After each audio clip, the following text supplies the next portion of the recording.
Okey. Bismillahirrahmanirrahim. Assalamualaikum warahmatullahi wabarakatuh. Pada hari ini kami akan membentangkan berkenaan assignment 2 berkenaan penilaian kurikulum berkenaan institusi pendidikan dan latihan teknikal dan vokasional TVET awam. Kepada saya terdiri daripada Muhammad Mustafa bin Yaakob, Muhammad Izzuddin bin Hashim dan saya sendirilah Khairul Nawaz Syahmi bin Cik Ismail.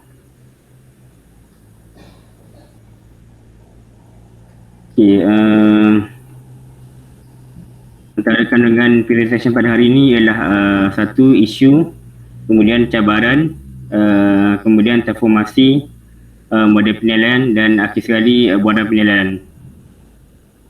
Okay, untuk isu di TVET awam ni, yang pertama iaitu kerjasama terhad antara institusi TVET awam dan industri, di mana kerjasama terhad ini boleh membawa kepada pelbagai akibat buruk ataupun akibat negatif lah. Yang kedua ialah latihan dan pendidikan yang disediakan oleh institusi TVET awam mungkin tak selaras sepenuhnya dengan peluang industri.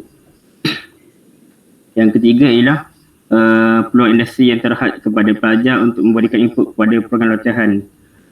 Ini dibuktikan dengan bilangan pelajar yang rendah ditempatkan di institusi semasa latihan dan peluang industri yang terhad untuk memberikan input yang holistik kepada program latihan. Khususnya ialah kurangnya kerjasama antara industri dan industri TVET. Hal ini menyebabkan kekurangan latihan dan pendidikan yang berkaitan dengan industri. Hal ini boleh menyebabkan juga memberi impak yang negatif kepada keboleh pasaran graduan. Seterusnya untuk isu untuk cabaran, saya serahkan kepada rakan saya iaitu Izzuddin. Okey, terima kasih Khairul Anwar Syami. So saya akan menerangkan mengenai cabaran. So untuk kajian ni, kumpulan kami akan fokus pada cabaran pihak industri bersama dengan TVET lah.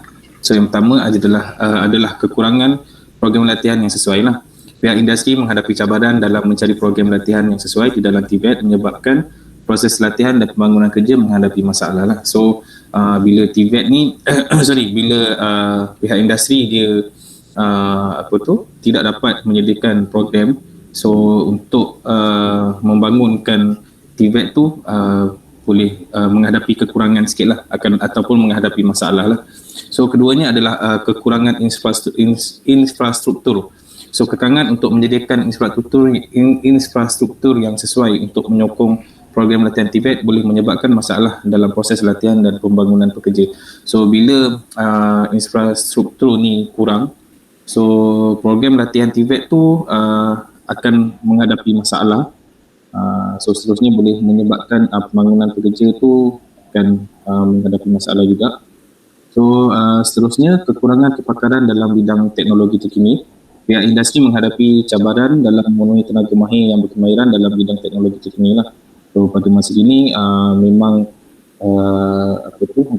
teknologi ni semakin ke hadapan kan. So pihak industri bila dia tidak dapat memenuhi tenaga mahir, bidang tu akan berkurangan lah. Okay. So yang terakhir adalah kekurangan penyediaan peluang pekerjaan kepada lepasan pelatih. Pihak industri dan juga TVET menghadapi permasalahan untuk menempatkan pekerjaan kepada lepasan pelatih selepas pelatih tamat latihan di institut latihan kemahiran awam.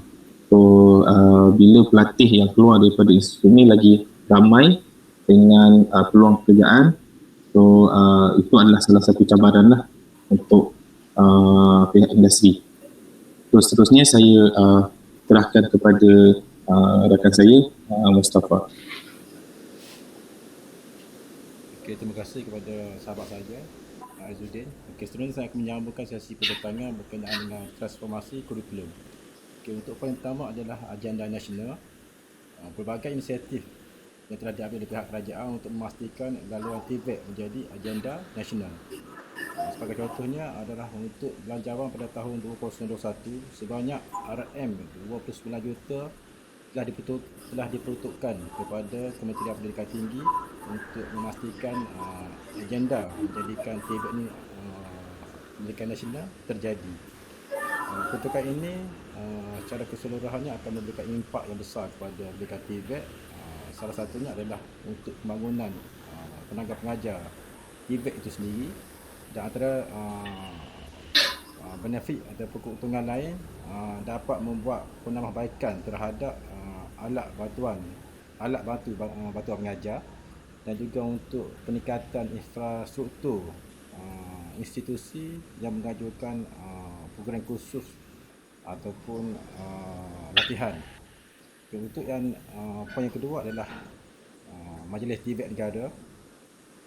Penubuhan Majlis TVET Negara yang bertujuan untuk menyelaraskan ekosistem pendidikan TVET negara agar memenuhi keperluan industri semasa negara, di mana pelibatan secara langsung di antara pihak kerajaan, institusi latihan iaitu daripada tokoh-tokoh akademik dan juga pihak industri. Pelibatan secara aktif ketiga-tiga cabang ini akan menghasilkan satu impak yang maksimum, di mana salah satu adalah mampu untuk mengubah persepsi masyarakat yang menyatakan pendidikan teknik vokasional adalah kelas kedua, berada di belakang pendidikan, berada di belakang daripada pendidikan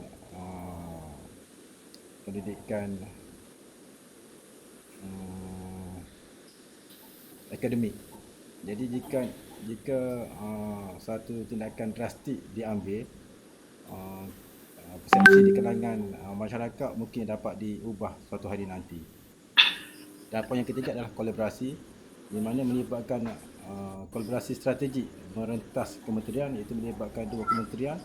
Yang pertama adalah Kementerian Pendidikan Tinggi dan yang kedua adalah Kementerian Sumber Manusia. Jika kolaborasi strategik ini dijalankan secara berterusan, ia mampu untuk menghasilkan satu kurikulum yang memenuhi kompetitif bagi sesuatu peluang pekerjaan. Dalam kolaborasi ini, ia juga dapat memberi satu data yang berguna kepada penggubah dasar TVET itu sendiri untuk memastikan sebarang kurikulum yang dijalankan dapat memenuhi pasaran perkembangan industri negara. Itu saja daripada saya. Seterusnya saya serahkan pembentangan kepada rakan saya, Aizuddin. Okay, so terima kasih. So ni adalah kajian tindakan ataupun action research model penilaian yang kumpulan kami pilih. So yang pertama adalah mengenal pasti masalah atau bidang penambahbaikan dalam kurikulum. Yang kedua, merancang penyelidikan. So kita kena rancang dulu apa penyelidikan yang kita nak lakukan. Lepas tu kita yang seterusnya adalah kita runkan ataupun melaksanakan kurikulum. Okay, kita dah rancang penyelidikan tu, kita laksanakan kurikulum. Selepas tu kita menganalisis data lah. So bila kita dah cuba buat kurikulum tu, kita analisis data. Selesai kita menganalisis data, kita buat satu refleksi hasil lah. So apa refleksi yang kita dapat tu, seterusnya yang keenam kita buat tindakan lah. Kita ambil tindakan dan selepas buat tindakan tu kita akan menilai keputusan yang kita dapat.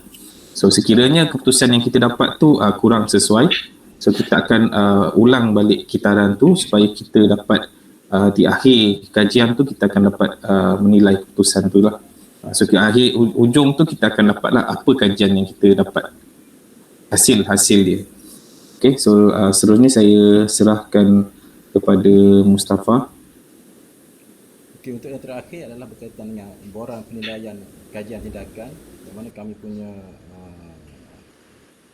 sasaran adalah Institut Latihan Kemahiran Awam ILKA. Okay, untuk yang maklumat pertama adalah berkaitan dengan program atau kursus, nama dan juga jawatan. Okay, bagi kriteria yang dibincangkan adalah yang pertama berkaitan dengan kajian literatur, yang kedua adalah objektif khusus, yang ketiga adalah analisis khusus yang merangkumi isu berkaitan dengan isu kurikulum, cabaran kurikulum dan juga transformasi kurikulum.